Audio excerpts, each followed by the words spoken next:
Well, good afternoon and welcome. Thank you for joining us again. It's lovely to see everyone here, and you too. So we had an enjoyable and I think very rich discussion this morning, so I hope we get to pick that up again this afternoon. I'm going to introduce the panelists, and we have here Nasreen Siddiqa, and she's an Echidna Global Scholar, and she's also the president and CEO of the Education and Cultural Society, and it was her report that we heard from this morning as we framed the issues around STEM. We have Cara McBride, who is here. She works with, she's the Senior Education Specialist with World Learning. And we have Masroura Oishi, Manager in the Innovation Ecosystem and Partnerships with BRAC. So three very, very studious and thoughtful people who've been working in their sector for a long time. I wanted to sort of recap the highlights of what I thought were the most compelling parts of our discussion this morning, and probably frame them in a little bit of a reductionist way as an economist, so please forgive me. We can correct that later. But for me, I think what was really powerful about the discussion this morning, and what's relevant to bridging both the policy and the sort of the practice that I think is what we hope to discuss here around STEM, was really surfacing a lot of the structural challenges, both on the demand side but also on the supply side. On the supply side, it wasn't just about the nature of STEM and the content of STEM education itself, but it was actually the system in which STEM is being unraveled, unfolded, and shared and used as a device to really engage people and engage critical thinking. What we found was really we're talking about an overburdened and underfunded system with very poor school infrastructure and a lot of lack of support for the teachers themselves who are supposed to be providing STEM education. And I think this is really challenging. And this lack of support comes through both in terms of their training and development as teachers, but if you are not getting your paycheck regularly, then the incentives for you to seek other types of employment and to offer tutoring that really begins to fragment the commitment to public education and universal education are extremely high. So the way these repercuss on the quality of education and the quality of that STEM training are quite significant. On the demand side, in terms of the demand for STEM education, we talked a lot about social norms, how technology is deeply socially embedded. There are access issues, there are mobility issues. You know, it may be easier to get to a primary school, but by the time you get to a high school and a high school with a really solid STEM education program, they're much further away. And this interacts with a set of cultural norms and expectations about what girls can be and do and their mobility and freedom that really limits that access. And then notwithstanding that very sort of simplistic breakdown of supply and demand challenges, we've also got huge rural and urban divides where these inequalities are just magnified in rural areas. So given that, and also given a sort of very wise call to not overemphasize the role of aid in education and not overemphasize the role of bilaterals and multilaterals in education, because 97% of the funding for this is largely domestic. And given that it is domestic resources that are mobilized for education, how can we bridge some of this policy and practice divide? So I would like to sort of come back to our panelists and really ask them, and thinking very much about your report, Nasreen, which spoke about the challenges for girls individually, institutionally, and societally. Can I ask each one of our panelists, and I'm going to begin with Cara, to talk about how your work bridges the policy and practice divide, and how do you find the challenges that you meet in the field and in your work regularly compare with what Nasreen surfaced in her report? Okay, thank you. Yeah, so she did a very nice job in talking about these three different levels. In terms of the individual level, a lot of it does have to do with just how somebody imagines themselves, whether they think that they are somebody who can do that kind of education from the point of view of the students, for example. And you found that a lot of the women and the girls were saying, yes, absolutely, they had this kind of confidence, which it seems like maybe even you were somewhat surprised to find that it was so prevalent. In some of the work that I've done, some of the programs that I've worked with were working with Syrian refugee children. That same program that I worked on then in the next stage opened up the program to some of the children who were working in the streets, who were locals, and this was a program that was happening in northern Iraq. In terms of just that confidence, I think the program that was happening was in the informal sector, and it was one where we very intentionally had built psychosocial support into the program. And so weaving that into the training of the teachers was very important in terms of just having this kind of attitude that this is what we do, this is how it happens, of course you're going to be successful. And I think STEM education is a particularly good field for that kind of a thing, because STEM education so often takes this form of here's a challenge that you want to reach, and then you come up with your first design, and it's assumed that this will be something that won't be the perfect design, and you'll find out in what ways there are flaws, and then you'll keep working on it.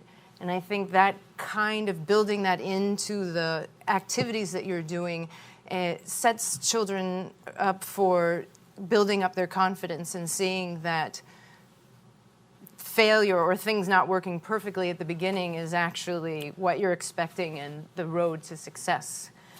Then at the institutional level, a lot of what we're dealing with is teachers who are able to work in these kinds of programs. We were particularly working on coding. There weren't a lot of teachers available who knew that kind of a thing. So finding ways of training the teachers, for them also individually to have the confidence to do that. Again, the STEM model actually works very well for that. The kinds of programs that we set up have, instead of this teacher-student setup, it's very much more of the teacher works as a facilitator, doesn't necessarily know all of the answers, and is helping everyone work as a team and figure out how that can work. So it's a way to help an institution build its own capacity through activities. And then at the societal level, in that particular program, for example, the kids who are working on the street would refuse to give us their real names so that their parents couldn't find out that they were sneaking into the STEM education programs. And so, a lot of it is it's this whole educating the family, as we've heard a lot today. The parents are really key. Do they value sending their children to this kind of a program? And so our organization that we were partnering with worked really focused quite a bit on working with the parents and talking about why you would want to send them to this program. Thank you so much, Kara. Oishi, how has BRAC dealt with these different challenges at the different levels? Right. With BRAC, we started in 1972 in a war-torn, newly born Bangladesh.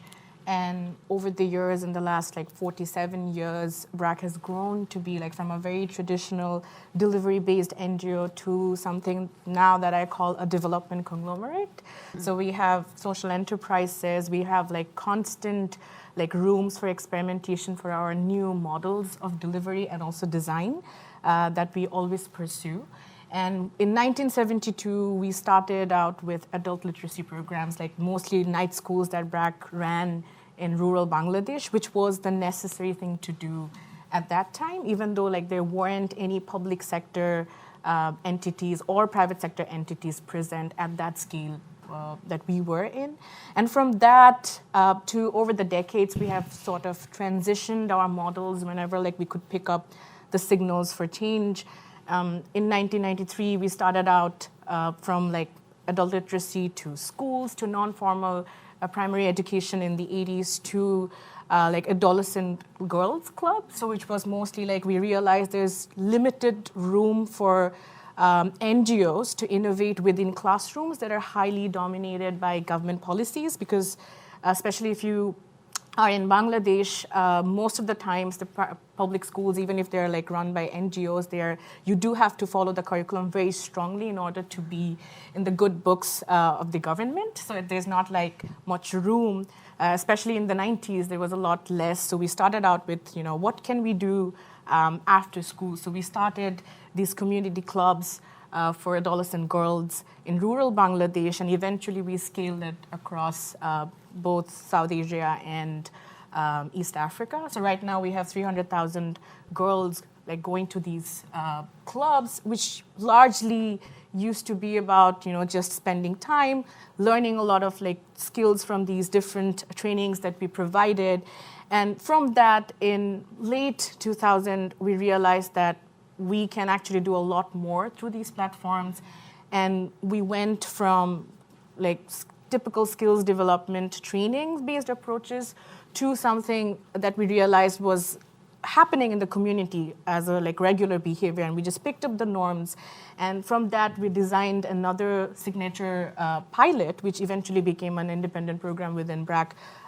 Right now, we have, which is the skills development program right now, and we basically embarked on the method of how people would learn naturally in rural Bangladesh when you would be assigned with a like master's craft person. So you basically call them ustad, and like which basically means your mentor, and you basically learn like naturally. And it was mostly for boys who would work in factories, boys who would learn all these service skills, from male master craftspersons. So we basically took that approach that happened in the community and applied it to girls, and we started breaking gender norms with becoming a little more bold.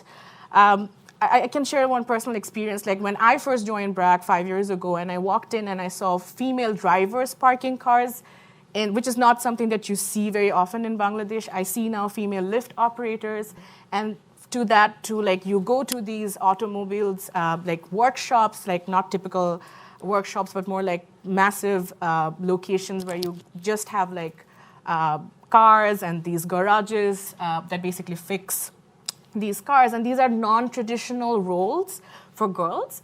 And that's what we started doing. We took that approach from boys, and we started, kind of convincing and then incentivizing these mentors who existed in these automobiles garages to take up more females, which was a concern for them because it was a safety issue.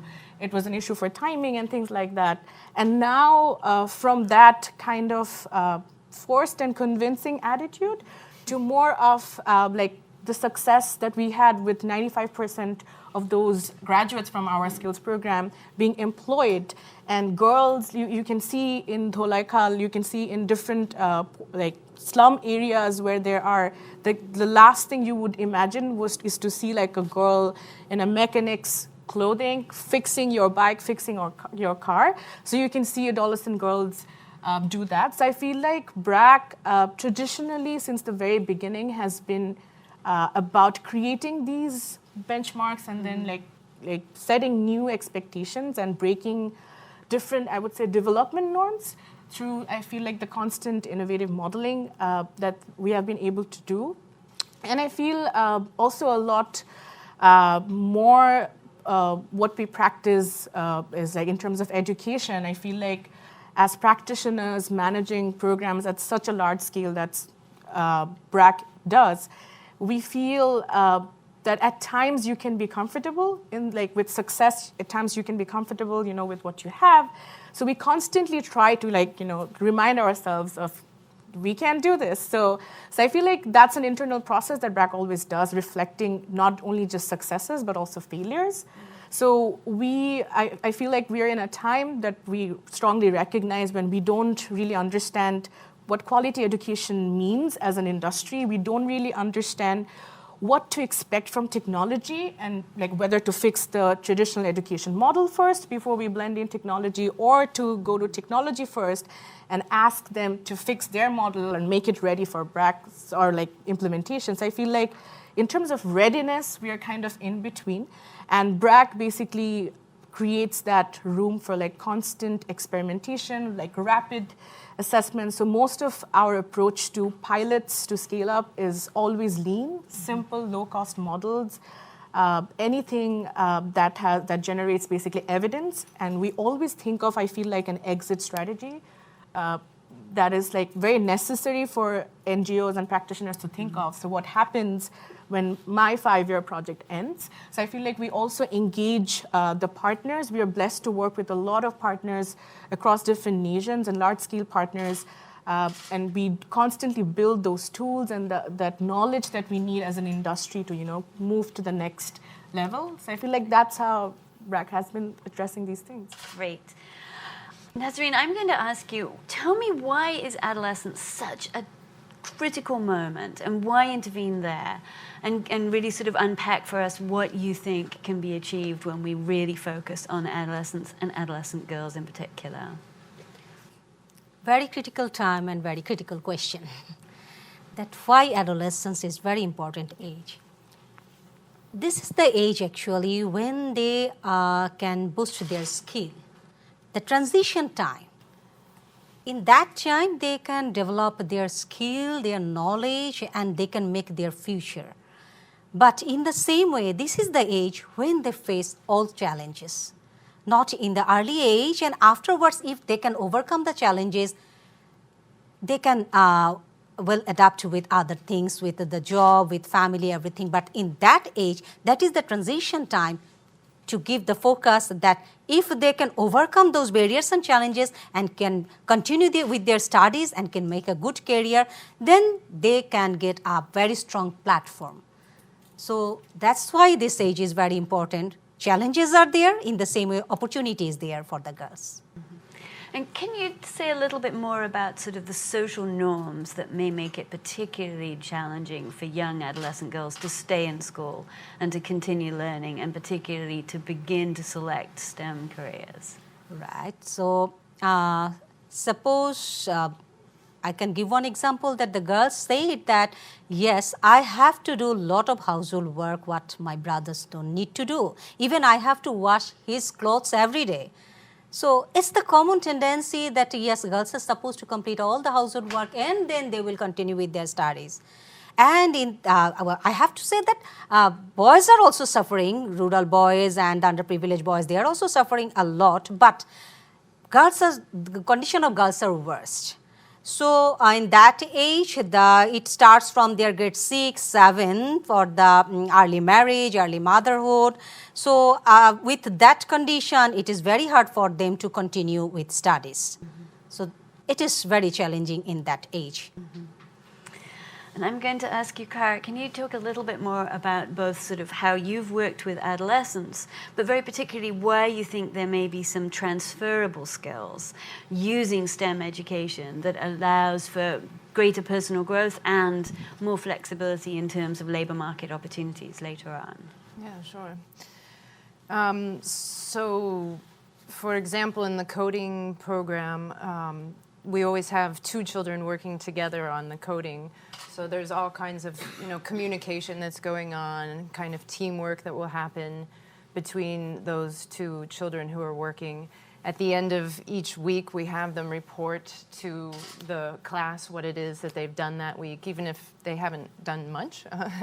But and then depending on different kinds of workshops, there's always this reporting on what you've done, but also describing the process, which really being able to verbalize how you came to a certain solution helps you, in terms of your own thinking process and be able to work with other people in the future, describe what it is that you're wanting to do. The self-confidence part that I mentioned earlier is enormous. And this learning this iterative process of making a design, trying it out, and the idea that it's really the person who's finding the solution is the one who sticks with it. So that's really a transferable skill of just perseverance in that sense.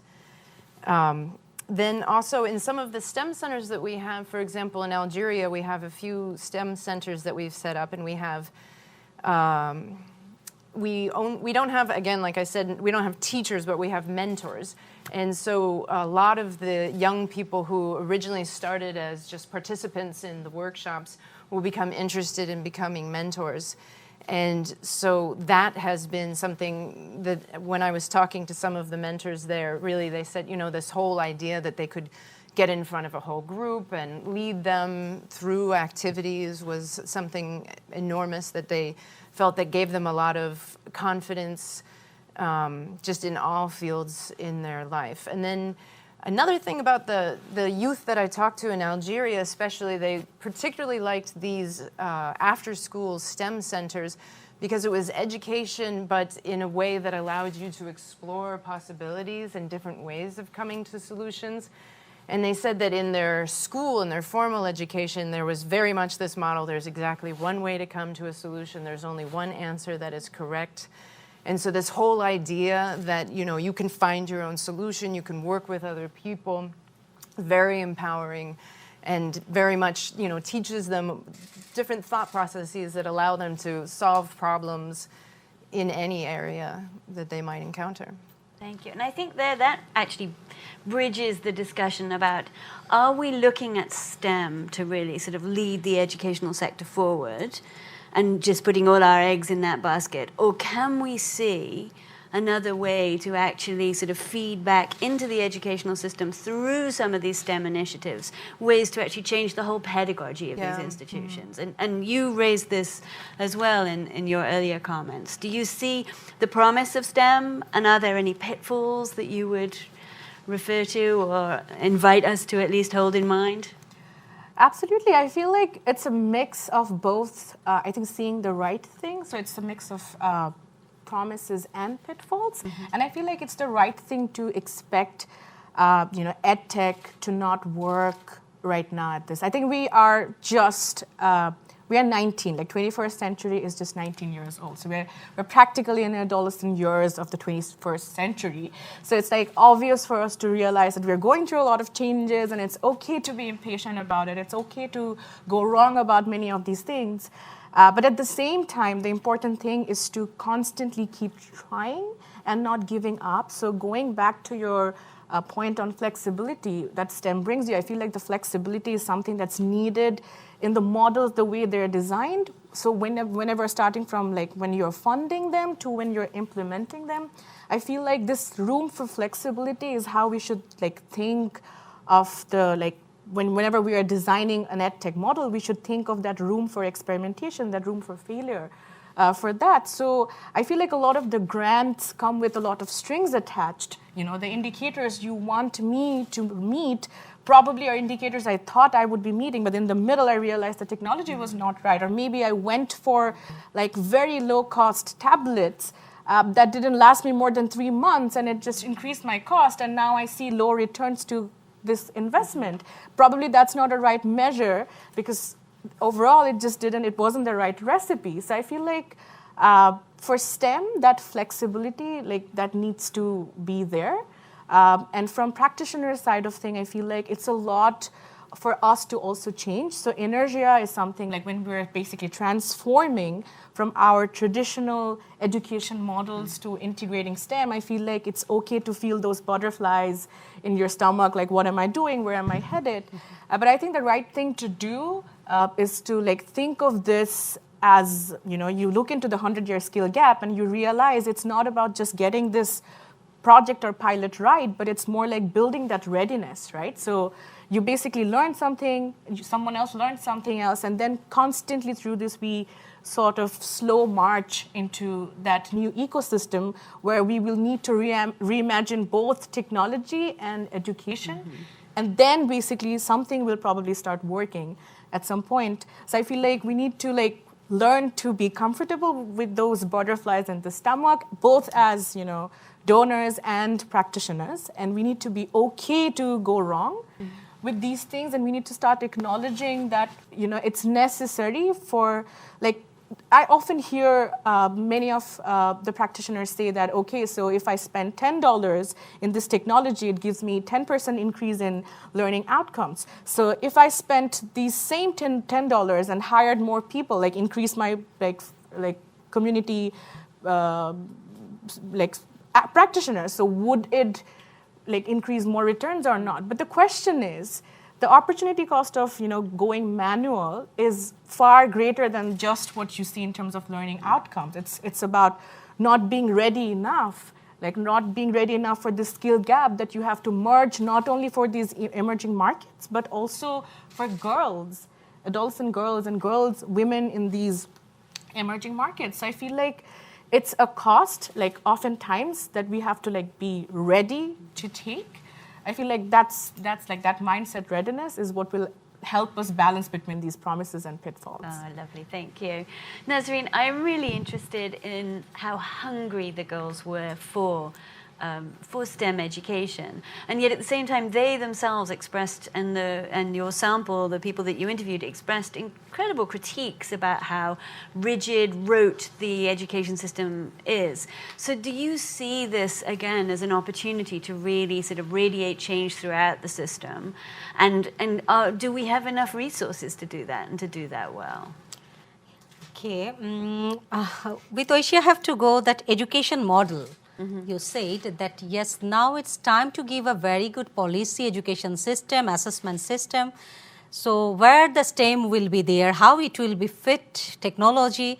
But in the classroom, if we go, that we find the gap that they say that from the policy level people, they give us a syllabus and very lucrative curriculum, but we don't understand anything. That's the creative curriculum we say. We just maybe simply took from the curriculum from USA or UK, that's we have the English medium school curriculum, just we took some of that, and that's very lucrative, but it doesn't fit with the classroom of rural schools. So teachers said, we don't understand. Students said, we are not familiar with this thing. So we have to have a good curriculum based on the local context and also international demand, and we have to reach that curriculum to the classroom. And policymakers are supposed to listen that what exactly going on in the school teacher and classroom and students. They have a gap.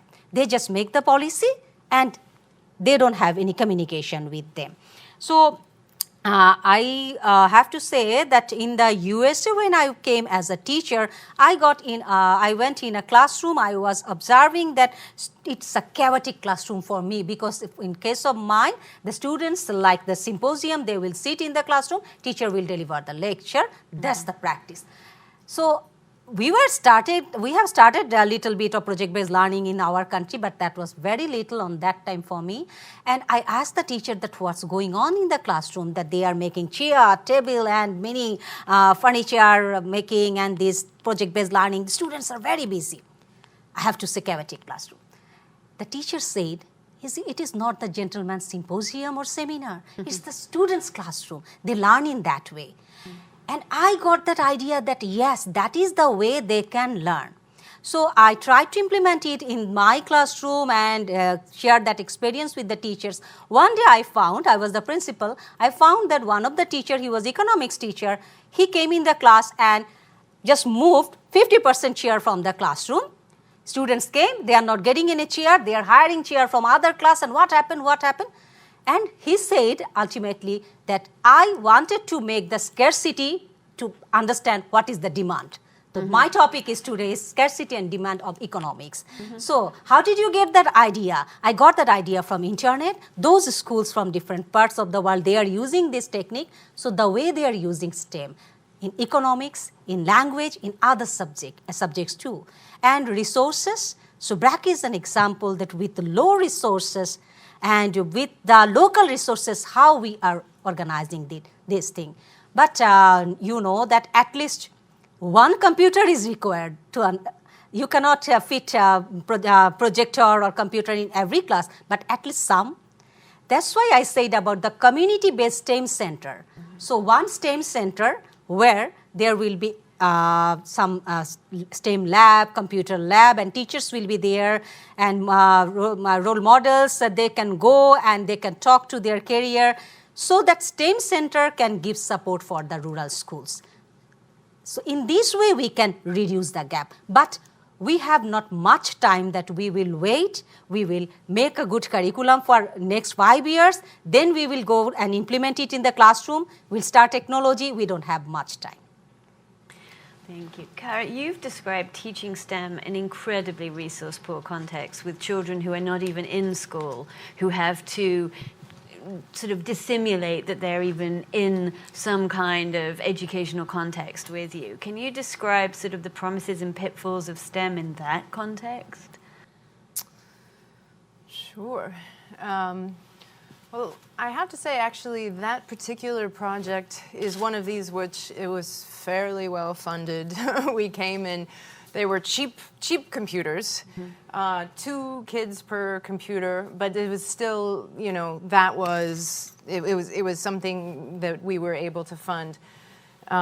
Couldn't use internet in the centers where we worked, and so, you know, you want to make sure that you've got a kind of program that will work even if you don't have internet, figuring out ways, if you did want to upload it, you would copy it here and later on, this kind of thing.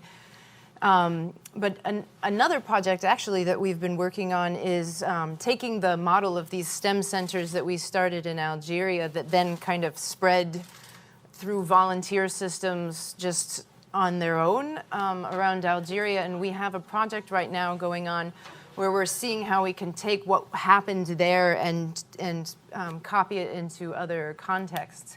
So we were putting together a toolkit with some of these ideas, kind of with the whole range, the flashy, beautiful robotics, you know, programs, which even that though, there is a way to do robotics, even if you can't get the robot to do the virtual version of that some of the kids who never touched robots were in competitions internationally doing that. But we focused a lot on also including a lot of things for very low resource contexts. So some of these, for example, is this engineering challenges where you give them, you know, you say, make something that you could put an egg on it, it could drop 4 feet and it wouldn't break. And then we worked with some partners figuring out, like, how can you describe the materials that would be cheap, that you would be able to find that kind of material that would make sense in your own context. And so we've been playing a lot with this idea of, again, this iterative design idea, but finding ways that use materials that are familiar with the students and are very, very cheap or almost no cost at all. And so that has a lot of promise, I think. Oh, fantastic. That's very important. So I'm just going to open this up to the audience. And I'm going to think a little bit more about sort of this 21st century workforce that we are going to be ejecting these students into. And sort of, are we designing education just to produce workers to make the widgets in this 21st century workforce? Or are we actually really just trying to align opportunities with outcomes in the workplace? So I want to hear a little bit more from you all. How are you engaging with building the skills for the 21st century workforce? And what are your concerns about the education system as it delivers people equipped for that workforce? Or do you also have concerns about subjecting our education system entirely to the rigors of ensuring that we produce workers and not necessarily that we produce thinkers and critical thinkers in our democracies? So I open that up for you all. Don't hold back. Please. Please say who you are first as well. Chris McRae. So we've got a couple of mics, if you don't mind. Thanks.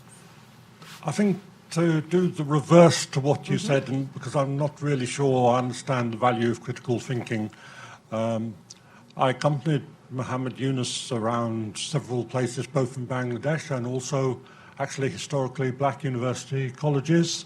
And his story everywhere, and this was back in 2008 to 2010, was look at the statistics. You will find in any country, half of youth at whatever stage they leave the education system are not going to find their jobs waiting any longer. They're not these big employers. So what these youth have to do is start up something. And therefore, if that is where the majority of youth now find themselves in, a system which is so biased towards critical thinking and saying if you pass all of our exams, there will be a job waiting for you, is now the wrong way round. The more so with each new leap of technology, which in a sense values maybe collaborative and teamwork rather than individual examination, and all the things which sounded positive about what almost accidentally STEM can do because it provides a cooperative format rather than sitting down and privately being examined for 9 years, which is what critical thinking used to do to me when I grew up in the school. So I'm just sort of throwing that in, but asking, have I got the right sort of wavelength in terms of what the panel are trying to invent or even, what's the word, transform? Let's take a couple more observations and comments and then take this back to the panel. How are you engaging with building the skill sets for the 21st century workforce? Is this the focus of what we're doing with STEM education, or are we thinking about producing something else, something more meaningful perhaps? Please. My name is Joyce Malombe. I think it's not what we are trying to do, but what has evolved as some of the people that we are working with engaged with the space. We have a program in one of the countries where the guy was very interested in robotics, and he went to university, and within a term he quit. And he went, and so he has taught himself this robotics. But for him, it was an interest that he was pursuing. But with time, got kids to build these robotic things without ever, I mean, they hated math, they hated all the STEM things, and they did not want to do that. But it became a play kind of a thing. So he worked with them to try and produce this robotics, which I have seen moving. I was very shocked myself. And then after, then they took this stuff to the schools. And I remember them saying they did not realize they were building skills, but they were working on practical things. Like when a fuse blows, what do you do? How do you fix that thing? So the robotic process, the robotic making process would pass a skill of thinking how to connect these things and of problem solving and analytics. So the kid is engaged in a, I'm doing this robotics, but what are the power elements that make this thing fix like this, and where can I use this thing again? And before they knew it, the kids were doing things that nobody was teaching them to do. And without money, they are now actually in 120 schools, teaching, actually working with kids, not teaching them, working with them on these things. And it has been completely transformative in terms of what they are willing to discover. It caught their curiosity. And so when the other organizations went to look and were so mesmerized by this, the guy did not know he was doing skills. He was making robotics. But he is teaching them lifelong way of learning and of curiosity, of figuring out things, of solving problems. And they don't need to go and find somebody else to do it. And then he decided to focus 50% on girls. And the thing is on fire. But building, they are using very local materials on the ground there. So I think part of it is listening to what people are trying to do, how they see this. And then now he realizes that he is actually now doing skills development. Now he's part of the skills team, and it is just a laughing thing there. And then there's a girls program as well in Zanzibar where the girls, the father would never ask a girl to fix a bulb. Now they are fixing them bulbs, they are doing things, so you don't need to convince a father who has brought up a kid with a very fixed ways of thinking because of the culture there. Now they are out there doing these things and laughing about them and being very happy, and the parents have let go. So how do we figure out creative ways of really I don't want to say, STEM for 21st century or STEM for success, but STEM for life. This thing teaches you how to engage with yourself, engage with your environment, engage with how you solve problems. And before you know it now, these kids are the ones who are making whatever they are making in the villages and serving their own schools. So I think it is a way of thinking, and we should not limit it to now because it's not happening. Let us now fix this. Let's open the space and see what happens, because some of them have more open minds than we have got. Thank you. Thank you. I think we have time for one more observation or something to share, please. The lady with the scarf.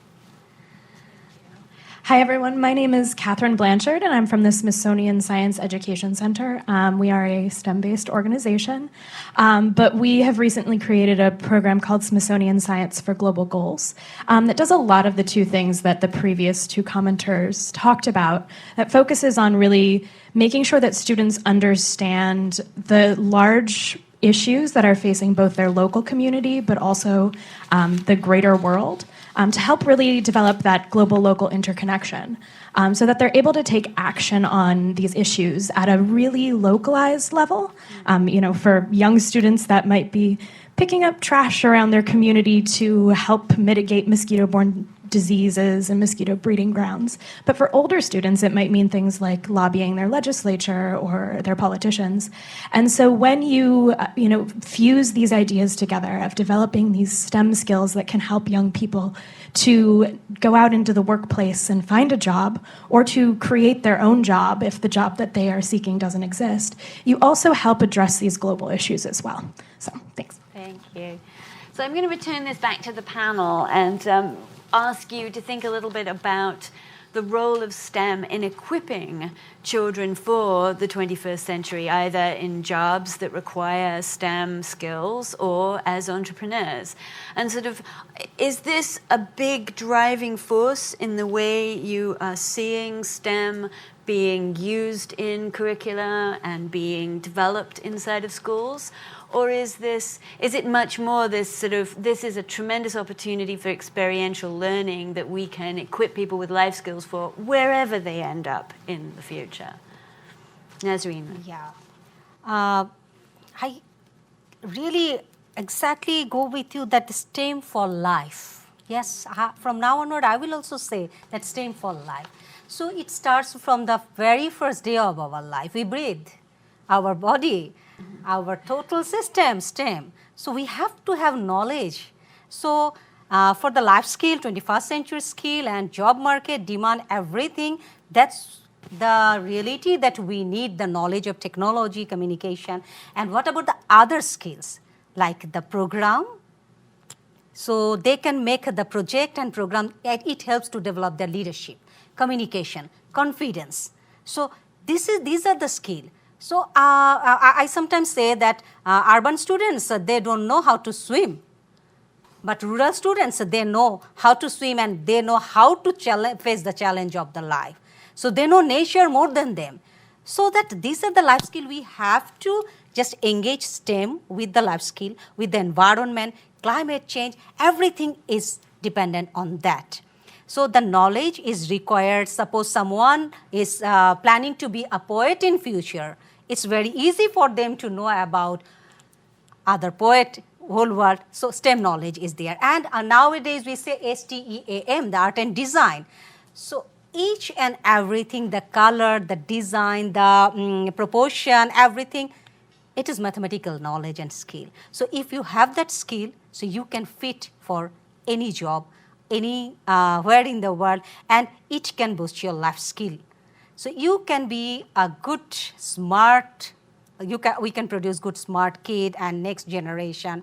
And I have to say, we have to open the door that STEM is where we can fit STEM, and it is required for everywhere. Great, thank you. Kara, I'm going to ask you to think a little bit about equipping children for the 21st century workforce, but also the other side of that. What about if you've gone through school, you've learned everything, you've done good, and you're ejected into a world where there are no jobs and there are no opportunities. Sort of what's on the other side? What should we also be doing to invest in opportunities for children who graduate and for graduates who enter the workforce? Yeah, well, so the nature of education has really changed because of technology. It used to be that you would memorize a certain number of facts and then you were set for things. And now you can just look it up, so it's not that necessary. But at the same time, everything keeps changing and changing faster because of technology, because of climate change, and some other forces that are happening. So this kind of, I would say, critical thinking is not an individual thing. It's in the teamwork. It's figuring out how to solve a problem, and all of that kind of creative, iterative figuring out, finding an unusual way of finding a solution, a new solution that no one's ever had before, is exactly what we need for the 21st century. Working formally or informally, and precisely because people need to come up with new solutions, the job that you may have prepared for may not exist in a short amount of time. Yeah, so it's more and more happening where you think you're going down this way and something's changed suddenly, and so you have to be able to figure out a new way. So I think STEM education tends to have in its essence exactly that, this ability to change quickly and figure out new ways. And at the same time also it has a little bit of optimism in it, which is also extremely important because it seems like things are getting more and more complex. So in order to just be able to face like, oh, everything I thought was going to be here is now gone, you have to have a whole lot of grit to keep going in the face of that. Thank you. So I'm going to bring us back to some of the challenges, and again, sort of echoing what you found, Nazreen, that girls were hungry for STEM education in rural contexts, but there are tremendous barriers and challenges that prevent them from accessing STEM education and quality STEM education. So Oishi, can you talk a little bit about those barriers and how we need to work to overcome them? Absolutely. I think the first barrier starts here, I think, in the mindset. Girls are not the first people you go when your phone doesn't work, or like the way she was saying, like fixing bulbs, right? So girls don't really grow up seeing these role models in their community, right? So they don't really hear about girls in engineering, like especially in rural contexts. They always hear that, okay, you as a wife, this is what your responsibility, and the traditional, like what we feed into the human AI is, something that, like, the first barrier that we need to address. So I feel like at BRAC, we constantly look into opportunities to not just engage, not even when we're not doing directly projects with education, but let's say a community technology adaptation. We look into these adolescent girls as early adopters. We look into them because that's something that happened as an accident in one of the pilots we were doing for financial inclusion in Bangladesh, where we were teaching rural women in these like village groups about how to use their phone, how to like use Bcash, like mobile money, for transaction. We realized that there happened to be some young girls around who picked it up faster than their mothers, and they were actually teaching them back home. And we took that approach, and we basically went ahead in our second pilot and pitched it to the donor, saying that this is what we think will work. So we tried that, and we had far greater uptake within communities. So I feel like it's important for us to think of like building that gender lens, building that technology lens and youth lens, these three lenses, into like every community initiative that we design. Like that's to address that mindset barrier. That's first. Second, definitely infrastructure, like the right kind of technology is not yet there. So I would say a lot of the times we have computers, and like a lot of times we're just teaching with whatever like poor quality content that we would manually deliver, we're putting it on slides and calling it technology. Necessarily, it doesn't make my education experience better. It probably makes it more difficult for me as a teacher, difficult for me as a student to relate to that. And then like after 3 years, I call, okay, it didn't yield much results because, technology wasn't right and people were not learning because they were not engaged. So I feel like the second barrier is like having these right kinds of infrastructure and using them in a way that works for me right now. I think understanding my present needs are a lot more, or I would say like equally more important. So like having not just computers and technology for the sake of technology, because it's like the sexy thing to do right now, like technology and everywhere, but understanding if I really, like where it's relevant and where it's not relevant. So I feel like forcing something like in terms of infrastructure, that's another barrier, and that leads to a lot of sunk costs.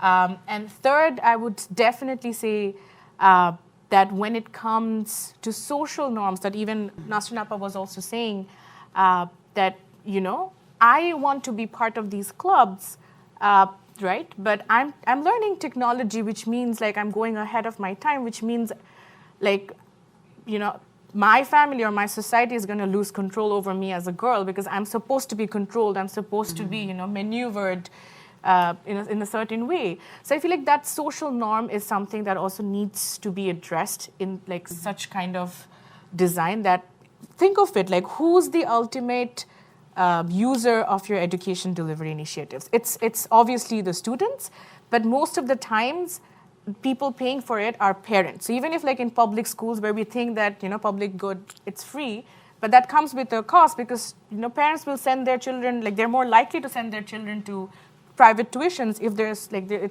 research says that if they're sending their kids to public school, they're more likely to send them to private tuitions. So there's costs associated, and parents are paying for that cost. And parents are often like you know, missing from this whole equation when we design. And Brookings research 3 years ago, the leapfrogging report, it found out that, you know, none of the educational innovations are actually addressing or integrating parents. So I feel like that's another barrier that we have to think in terms of acceptance, in terms of, you know, perceived importance of change and technology and investing in new kinds of education. So I feel like Thank you. Very those good. are the kinds of barriers. Nasrin, how have you worked in communities to address some of the barriers, and particularly maybe worked with parents to overcome some of the resistance to girls getting STEM education? And I remember in your report you draw attention to issues like safety concerns, transport, early child forced marriage. Can you talk a little bit about the work you've done around those issues? Yeah, from OSHA, I have to say that the mindsets, we work with our parents also. So a common question I asked to the father that what do you think your daughter will make a good engineer in future or she will be? So it is a common belief that yes, mother will make her son an engineer. Mm-hmm. Not likely that girl will be the engineer. Yeah. So sometime we organize the workshop and training for the parents also. So we did one program from my organization, Education and Cultural Society, that was the service learning program with the schools of that community, where we engaged the parents, local community leaders, everyone. And it was a 1 week service learning program, tree plantation, cleanliness, and blood grouping. So I can say that one grandparent came of 60 years old to know what is his blood group. So these are the program we organize, and we are running now a program that is Jonaki, that is Journey of Noble and Kind Initiative. The Jonaki is the Bangla word, the English is fireflies. So in that program we had started that, we found that in that age of 6, 7, 8, 9, so in that age they have nutrition challenges, that they suffer from that nutrition problem. So that we thought that we can start a program and we can provide them egg and a glass of milk, fruit, so like this. Afterwards we found that yes, at first the nutrition we have to take care. Then we had started thinking about now we can take them to come in some class to know the art and design, to know the life skill and other things. But STEM is far away still to them. Technology, and these are the, what we have to say, popular buzz to them, where they're suffering from for nutrition. And so these are the community program. And now preventing violent extremism also another program we are running, and where we are engaging the local community and people also. That's also a threat and challenge, you know, in the whole world. And with the UNESCO, we are doing the heritage safeguarding program. So we include people from all age and level to make them understand that heritage is highly required for us. So in any of our program, we try to keep parents and local community, and especially we never forget to bring the local leaders and political leaders, because ultimately they do the work and they make the barrier. So we keep them also. Thank you. Kara, I'm going to ask you a little bit about policy and what sort of policy enablers you think are more effective at supporting STEM education, and where is it happening, where is it going ahead well, where do we need more, and what do we need more of? What kind of policy? Well, so if we're thinking about girls' education, some of the policy is going to have to be, deciding from the beginning that you're going to engage girls in the education, and then thinking about what does that mean. So I think to get the children and also the parents interested in any kind of educational initiative, a lot of it has to do with convincing people of the why. Mm-hmm. And so we've found that retaining participants in our program has a lot to do with connecting with what it is that they're trying to accomplish, what they're interested in, how they see themselves. For getting the community behind an initiative, you have to really convince the people in the community, the parents, but also the community leaders, why is it that you would want to have this program going on, and really figure out what do these people value. And so framing policy in the terms of what is valued by the stakeholders in that, I think is key to keeping things going. Mm-hmm. Great, thank you. So taking that question back out to the audience, what policy enablers have you seen that have really catalyzed STEM education and good quality STEM education in the context where you're working? Difficult question. And this could be micro, meso, macro. We don't have to sort of think about sort of national level policy initiatives. Yes. We can think about how they trickle down and how they manifest locally. Are there things out there that you say, this was really great? These were the 3 critical issues that drove STEM education forward in country X with girls at this age?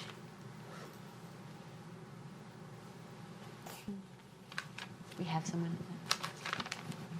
Hi, I'm Fulinka from ICRW, and just talking at the micro level, not really a big policy, and we talked a little bit about teachers and role models, but something that in my experience has had a huge impact, especially within the school system, is principals and head teachers, because I've definitely been in spaces where you have, my case was a junior and a senior secondary school, right next to each other, same facilities, but the difference in the ways the principals approach subjects, collaborate with the teachers, and the way that made the whole difference in how the 2 schools were run and in the outcomes. And speaking specifically about STEM in terms of just the engagement, how engaged are the principals? How are they engaging the teachers? Are they talking to the teachers about the lessons, about what they're doing? Are they making sure that the teachers are supported as best as they can? And so at that level, I think when you're thinking at the school level, we often think about teachers and mentors, but not always pay attention to the impact that principals and head teachers can have. Other observations along those lines? Back, right in the very back. The lady in the very back. Oh. Hello. I'm from Turkey. My name is Candan. I'm the director of a private foundation. STEM is a subject we are working on, and we believe it's a very beneficial way to reach girls' education. An interesting thing I want to share with you was that the government sort of looks at STEM as a way that they present that the Turkish society is becoming very modern, technological, up-to-date, etc. And it's a matter of pride for them. So they put it from the ministerial level into all the schools. I don't know, I don't want to say because we haven't done research on it, that they have been very successful, but at least the idea of working on STEM subjects has become popular, and now many foundations, big and small, are funding projects, STEM projects, coding projects for children, and private companies have mushroomed up, going to foundations and other civil society organizations to bring STEM education into schools. So suddenly, because the government thought it was a popular, shiny subject, I mean, for a different reason, it became a good thing to have it, because I don't agree with most of the thing my government does, but it is also a very good, easy way for us as a foundation working on girls' issues to go to girls' schools, girls' dormitories, all which are state schools and state dormitories, because if I want to go there for a program on family planning or for a program on human rights or gender equality, it will be very difficult for me to get permission to go into those institutions and reach out to the students. But if I say I'm going there to teach them coding, teach them mathematics, whatever, then they're very happy about it. Of course, they monitor very closely what we are teaching, but that's fine. If I can get my teachers to those remote schools in the mountains talking about mathematics to girls, I think it's an achievement. So it's been beneficial in a different way, you know? Thank you very much. Thank you. The lady at the very back with the necklace.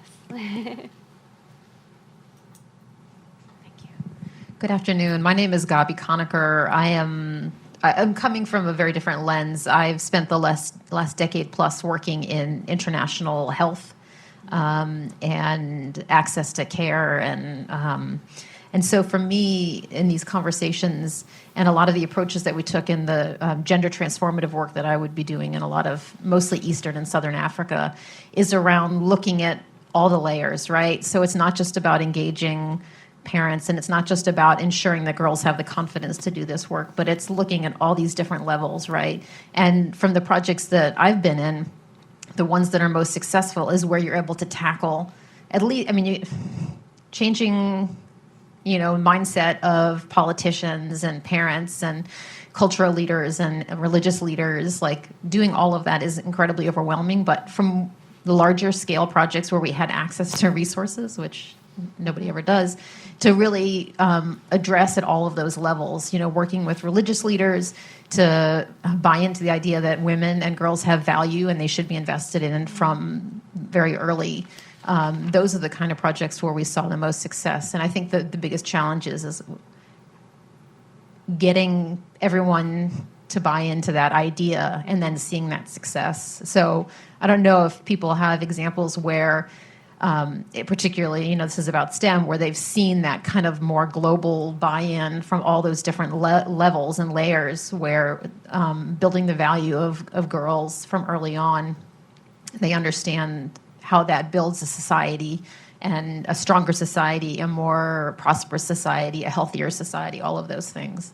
So I guess my question is, have you seen that example somewhere? And how can we learn from that? Mm-hmm. This woman right here raised her hand. Are you going to respond to that? Yes. Maybe build a little into that, or challenge everyone, see what we can get to.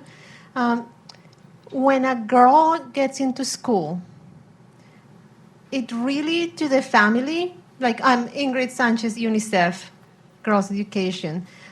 Once the girl is in school and parents support that girl to stay in school, they tend to be happy with whatever is going on in school and all the subjects that she's going to learn there. Most countries in the world, and in most low-income countries, have science and mathematics and sometimes technology in their national mandatory curriculum. So it is there. And we keep on having these conversations it is sometimes the governments or the families or the girls, the barrier, the interest. But we, the international education community, and I may be wrong, challenge this idea. The international education community is obsessed with learning outcomes in reading and math only, and perceive investments in STEM sometimes as a luxury. That's for kids in wealthy countries where they have figured out this and this and that, so we cannot move there. So maybe moving the STEM forward for girls and for boys and for everyone is more about us pushing these ideas and evidence with our colleagues in our organization. So I'll just leave it there, maybe up for debate. Mm-hmm.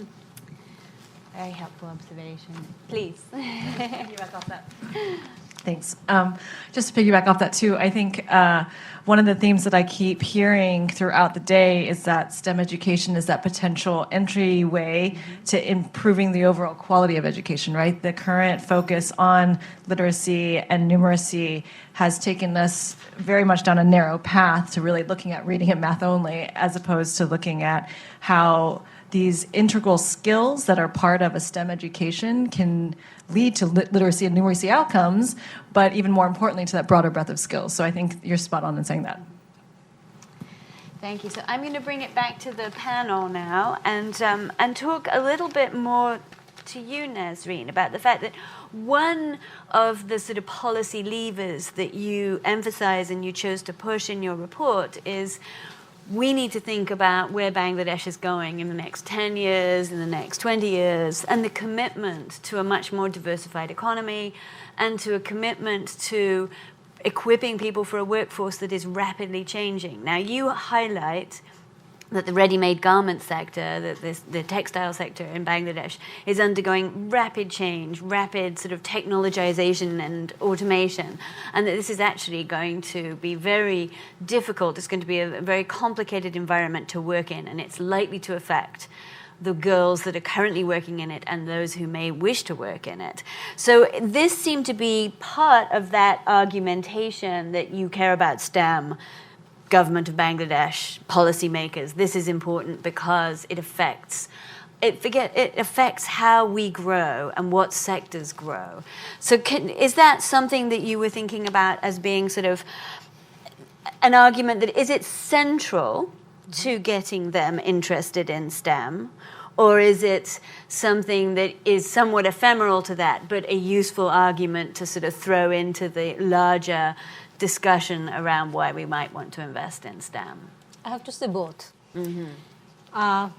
We have to bring them at the center of STEM. We have to spread STEM throughout everywhere. So same way. Suppose you said about the mathematical skill and knowledge. So teachers say that if you ask them any basic question on math or science, after 2-3 months of the examination, they can't answer you. So this is the basic lacking. So we have to centralize it, that how we have to develop that. And with that knowledge, how we are going to spread it. So we have to zoom in and zoom out both of that, the way we will utilize the STEM in different sectors. Not only in garment industry, we said garment industry because this is the heart, we have to save that, otherwise no way to save Bangladesh economy and progress. And other industries like jute industry, pharmaceuticals, fisheries, tourism, furniture, there are a lot of sectors which are developing. So we have to give emphasis for those sectors too. So the knowledge, skill, we are talking about that. Not likely that I'm very good at physics, chemistry, math, got 80%, 90% mark, that's all. So proper knowledge and skill, mathematical solution, critical thinking is developing or not with the age, and whether they can fit with any industry perfectly, that's our concern. So we have to bring that in STEM, and we have to spread STEM in that way. And we will never make it limited, that only for the researcher, only to get the Nobel Prize in physics, not like that. We have to, and we have to give this sense right now.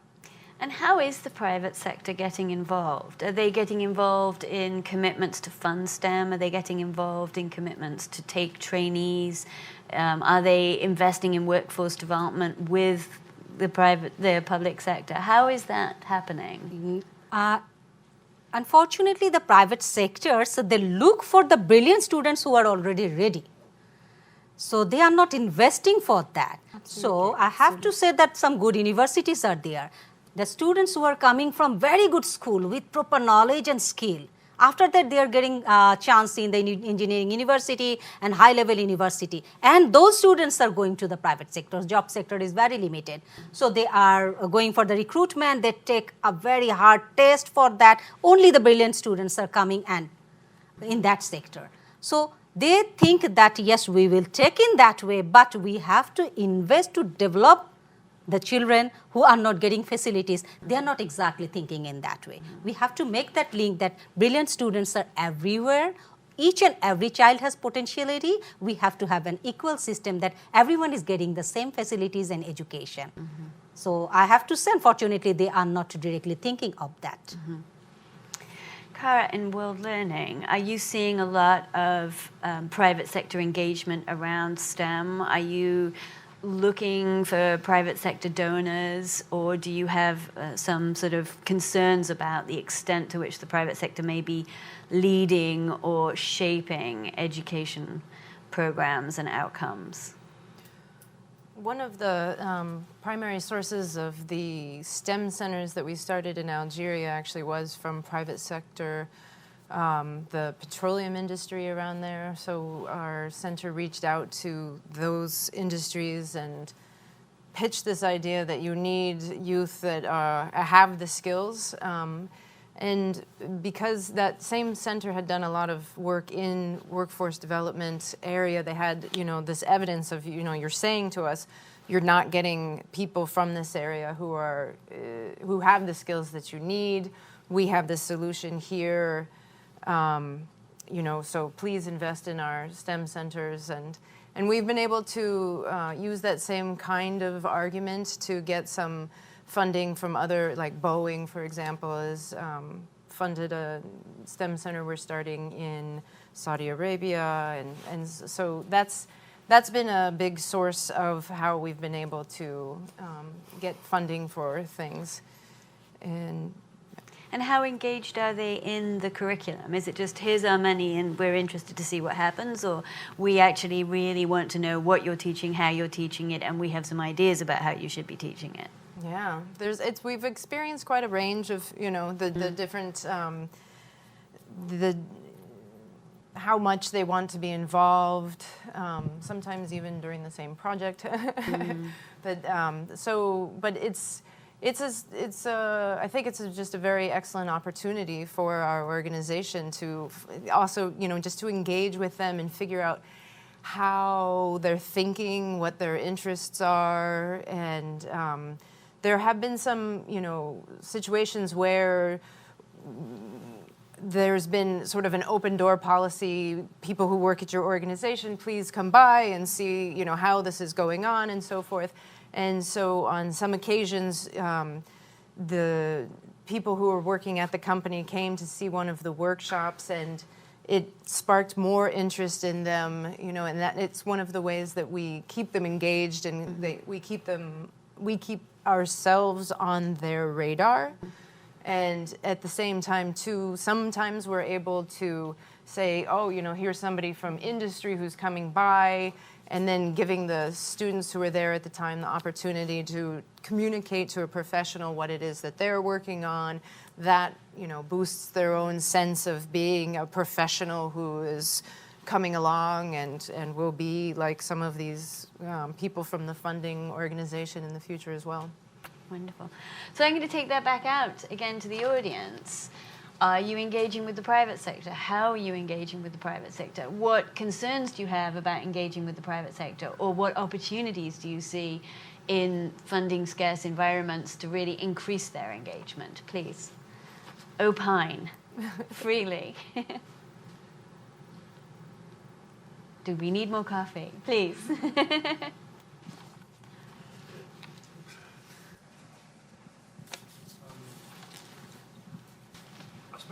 my life actually doing research for big corporations and what they're innovating next, and it's pretty clear to me that big corporations sort of only see 10% of the world. It comes back essentially to what is the purpose of the market you're leading? How could it connect with sustainability goals? Let's take, you know, the garment working sector. You need to go to the billionaires who lead the 4 or 5 biggest fashion retail outlets and see if they are serious about the workers' wages in that sector and helping train and skill up. There are all sorts of things which are sort of interconnected, because when you think about it, you know, fashions are actually driven by youth, sports stars, pop stars, all of those things. But all these markets sort of interact. And if you're not, you know, linked into all of that, it's impossible for youth in one country to really get onto the right track. So it really is important. Let's take Bangladesh. Is the whole of Bangladesh absolutely committed to continuing to fashion and garment workers and the whole of that sector being its future for the next 20 years, as much as it has been in the last 20 years? If so, it has got to have a policy which basically connects with the people who control these channels. Now, that's where the ILO can actually help a lot, because at least one of those billionaires has approached the ILO and said it wants, in several of the Asian countries, to up the grade of the fashion workers' salaries. But it's, do you see where I'm getting at? I mean, if at a much smaller example with Nepal, I was at a UN event where someone was explaining that Nepal is actually a world leader in hazelnuts. And that's actually very good, because if they move that market, that would make them a world leader in forestry and all sorts of ecology. But does the government and all the education sector see that as an opportunity or not? I have no idea. Thank you. Please, Christina. Thank you. Building on the gentleman's, Chris's point about sustainability, I wanted to bring in, link back to another question that was asked in the previous panel. I think it was by Concepcion at Age Africa, and really asked the question around climate change. I think many of you in the room who know the work that I do, I'm obsessed with climate change at this point, but I think there's a really interesting and important link to be made to STEM education, especially girls' education. One of the areas of work that we identified was that STEM education could be an entry point for investing in girls' education for climate solutions, especially thinking about how the green economy will be generating jobs and industries that are from the sort of regenerative and renewable energy sectors, climate smart agriculture, thinking about how to really shift industry towards a more sustainable, circular sort of outcomes. But the link that we're not making back is that those industries are rooted in STEM. Girls are on the fringes of STEM. This morning, Megan mentioned that only 35% of STEM sub-studies are enrolled by women. If they're not there, they're not going to be in the green industries. And so I'm really curious how BRAC, World Learning, Education Cultural Society is thinking about really linking climate change and STEM education for girls. Well, great question. Shall we return that to them right now, or how much time?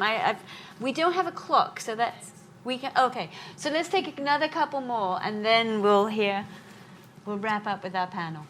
All right. Hi, my name is Carl from the Girls Opportunity Alliance at the Obama Foundation.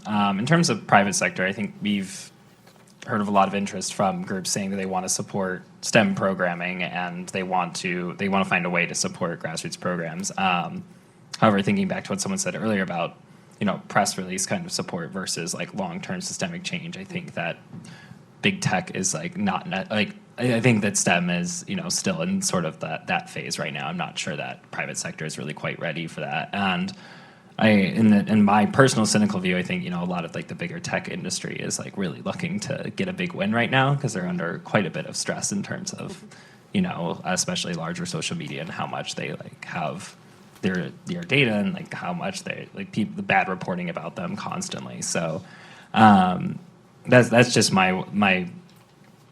that's personally what I've seen is like a lot of groups will come to you really quickly and say, we want to like put something together, we want to put a few $100,000, but it's not necessarily about larger change, and it's about a quick win. So I think what we have to think about is how do we change that conversation to how do you make this into a long-term investment? What are you really going to do to make something different out of it? And I think there's a lot more things other than that are at play there, but just our own personal experience. Other observations before we return it to the panel? Okay, so there's a lot out here. Let's think a little bit about particularly Christina's question about climate change, climate smart technology, climate solutions in STEM. But I do think it would be very helpful as well to think about how do we convert quick wins in a very sort of instrumental fashion from the sort of the appetite of the private sector for quick wins and instrumental wins into something that really addresses long-term systemic change. So, Nazreen. Yeah. Thank you, Christina. At first, let me start from the negative point of view that those who are educated, have knowledge of technology, science, that they are doing more harm for climate. Rather than the farmers, village women, they are not doing much harm. So, distributional issues. Yeah. So, like during the season of flood, they know how to use the hydroponic system. But now we have to merge this thing. So in the classroom, I was used to telling that, yes, you will be a genetic engineer in future.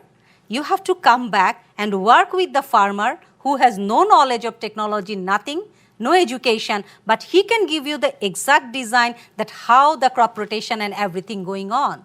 So you will give your knowledge and you will take his experience, and that will be a good blending. And when the students make the project, the common project is greenhouse effect. So they can get the idea that what are the harmful effects we are doing here. And this knowledge of STEM, if they can implement properly, it will definitely help in climate change condition. So, but now I have to say that the bridging is highly required. So we will just give the theory, or we will say that we will not do harm or no greenhouse effect or something, but we will make it more. So that's not the solution. So we have to work for that. And proper utilization of STEM knowledge is required for climate change. And climate is itself, environment itself is science. Geography is science. Soil science is science. So why not STEM? Lovely, lovely. Thank you. Kara. Well, I'm going to take a brief detour just for a moment to explain something about it, but touching on this idea of the environment. So one of the interesting lines of research in terms of getting girls and women interested in STEM education has to do with this idea that some people are more people-oriented and some are more thing-oriented. And they've done research on this. Overall, boys tend to be a little bit more thing-oriented, which means an interest in how things work, like, you take apart a clock or something like that. And overall, girls tend to be a little bit more people-oriented and thinking about, social issues. But it differs from culture to culture. And then also when you look at the undergraduates at a given university, there will be big differences in terms of their orientation, and the ones in the STEM fields tend to be more thing-oriented. However, it's not that you're one or the other. You can be both or neither. And so engineers, for example, tend to be both. They are people who are interested in how things work, but they're also doing something for people. So we just kind of by accident. In one of the projects that we were doing, originally we had two main programs that we were teaching the kids. One was graphic design and one was virtual reality, which, depending on how you said it, it was called Hack Minecraft. So it was like a coding version of Minecraft, which is like this sort of boys video game kind of, and it has this hammer kind of thing. First time we ran it, the girls just absolutely never chose to work in that. They would learn it, they could do it, it was fine. Then when we did the next cohort, one of the assignments was to, in the virtual reality, create your ideal home.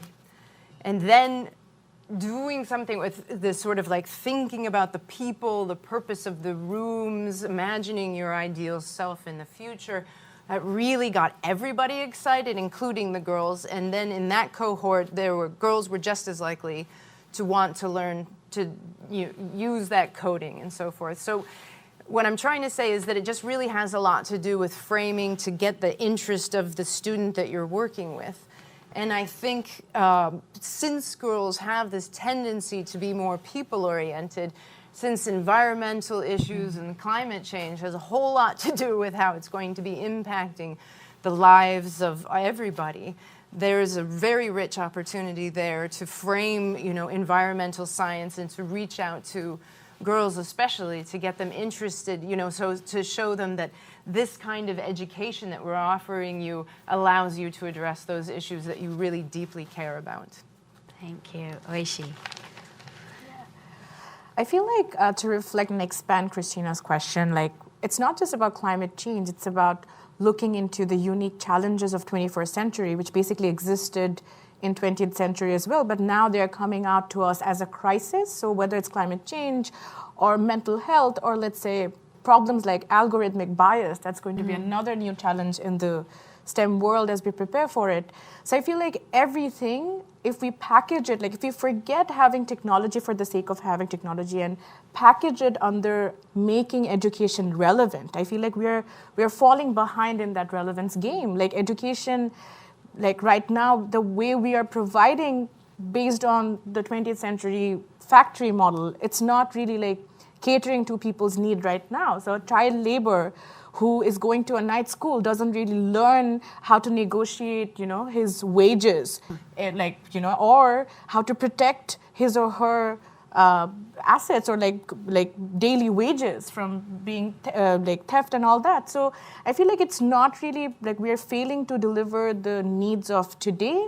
We're failing to deliver the needs of tomorrow with manual education. I feel like so as STEM, we should package it under not for a separate field, but more like how can we make education relevant for those who are in this path? So does staying in school really yield any benefits to me in my real life right now and in the future? I think that's a question we need to ask constantly. And I feel at BRAC, with technology, we're trying to increase more and more learning at the right level. So that's the sense of quality education, right? In a classroom where I have 40 students, 40 different individual humans. So I think having that individuality, recognizing their strengths is really important. And that is a great way to get help from technology because they can help you, tech can help you really achieve that.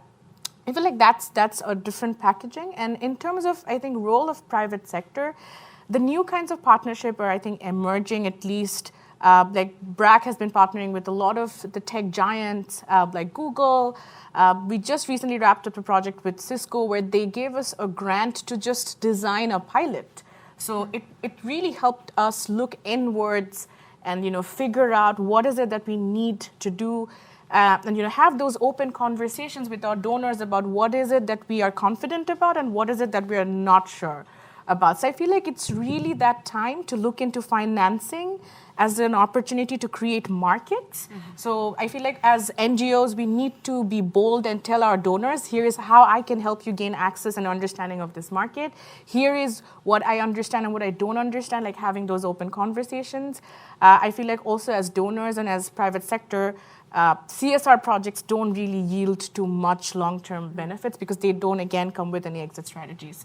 So I feel like more and more private sector needs to be engaged, even by donors. If you want to engage, if you know after 5 years your project's going to end and you're not going to be able to fund, force your practitioners to look into other partners, who they can drive it when you exit. So I feel like these are the things like that should help us understand the relevance and the purpose of education, and not just for the sake of having technology. Thank you. So thank you all very much. It's been an incredibly interesting discussion. It really is a pleasure to spend time with all of you. Thanks for watching. Be sure to like and subscribe for more videos from Brookings.